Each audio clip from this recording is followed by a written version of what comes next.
અંકલેશ્વરમાં ગત રાત્રિથી પડી રહેલા સતત વરસાદને કારણે આમળા ખાડી ઓવરફ્લો થઈ છે, જેના કારણે અંકલેશ્વર હાસટો રાજધોરી માર્ગ પર કડકિયા કોલેજ નજીક બનાવાયેલા ડાયવર્ઝન ઉપર પાણી ફરી વળતા વાહન વ્યવહાર સંપૂર્ણપણે બંધ કરવામાં આવ્યો છે।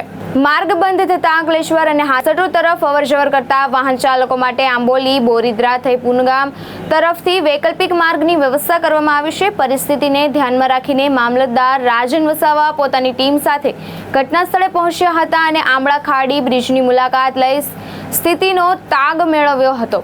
તંત્ર દ્વારા સતત પાણીના સ્તર પર નજર રાખવામાં આવી રહી છે અને લોકોને બંધ માર્ગ પર અવરજવર ન કરવા તેમજ વૈકલ્પિક માર્ગનો ઉપયોગ કરવા અપીલ કરવામાં આવી છે। આજ રોજ અંકલેશ્વર તાલુકામાં 96 mm જેટલો વરસાદ પડેલ છે, જેના કારણે કડકિયા કોલેજ પાસે આમળા ખાડી પર ડાયવર્ઝન આપેલું હતું, જે પાણી ફરી વળવાથી હાલ બંધ કરવામાં આવેલ છે અને જે જૂનું રાબેતા મુજબ ડાયવર્ઝન આપેલું છે આંબોલી રોડ પર એ ચાલુ છે।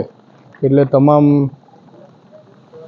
વાહનવાળાને વિનંતી કે ડાયવર્ઝન આપેલું છે એ મુજબ રૂટ પર જવા વિનંતી છે। ધર્મેશ રાણા, દ્રષ્ટિકોણ ન્યૂઝ, અંકલેશ્વર।